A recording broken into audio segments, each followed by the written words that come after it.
मकर संक्रांति। जब सूर्य दिशा बदलता है तब जीवन बदलता है। जब ब्रह्मांड की हर गति का हिसाब रखा जाता है, जब सूर्य केवल उगता नहीं दिशा बदलता है, तब जन्म होता है एक पर्व का, मकर संक्रांति। ये कोई साधारण तिथि नहीं, ये वह क्षण है जब सूर्य धनु से निकलकर मकर राशि में प्रवेश करता है। एकमात्र भारतीय पर्व जो खगोलीय गणना पर आधारित है। यहीं से शुरू होती है उत्तरायण की यात्रा।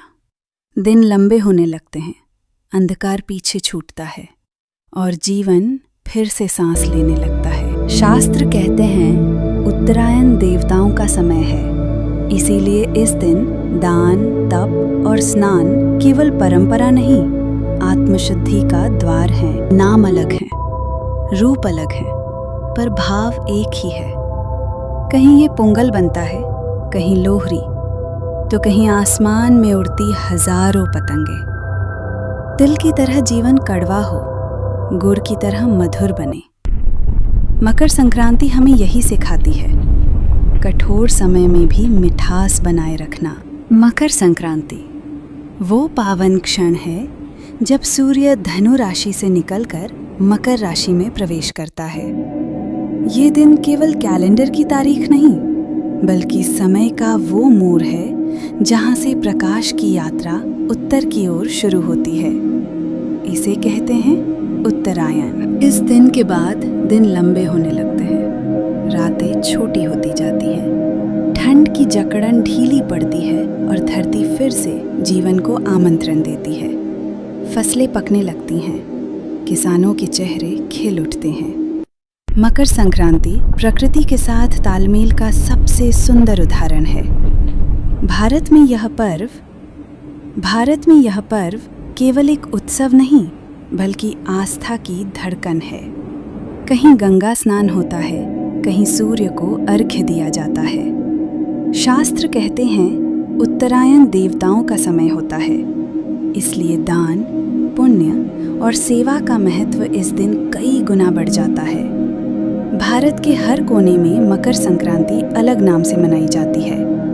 तमिलनाडु में पोंगल, पंजाब में लोहरी, असम में बिहू और गुजरात में आसमान को रंग देती हजारों पतंगे। नाम अलग हैं, पर भावना एक, नया आरंभ। तिल और गुड़ केवल स्वाद नहीं, जीवन का दर्शन है। कठोरता में मिठास, ठंड में गर्माहट और रिश्तों में अपनापन। मकर संक्रांति हमें सिखाती है कि जीवन चाहे जैसा हो, मीठा बनाकर जिया जा सकता है। इस मकर संक्रांति पर आपके जीवन में भी प्रकाश बढ़े, सकारात्मकता आए और हर दिशा आपको आगे बढ़ने का संदेश दे। हैप्पी मकर संक्रांति। मकर संक्रांति सिर्फ एक पर्व नहीं है, ये समय की वो रेखा है जहां अंधकार पीछे छूटने लगता है। ये एक घोषणा है कि ठंड की जकड़न ढीली पड़ रही है, कि निराशा अब स्थायी नहीं है। जब सूर्य अपनी दिशा बदलता है तो वो केवल आकाश को नहीं, धरती की धड़कन को भी नया रास्ता दिखाता है। दिन लंबे होने लगते हैं, प्रकाश बढ़ने लगता है और जीवन फिर से आगे बढ़ने का साहस करता है। मकर संक्रांति हमें याद दिलाती है, हर अंधेरी रात के बाद एक उजली सुबह आती है। हर ठहराव के बाद एक नई शुरुआत होती है। इसी विश्वास, इसी प्रकाश और इसी आशा के साथ हैप्पी मकर संक्रांति।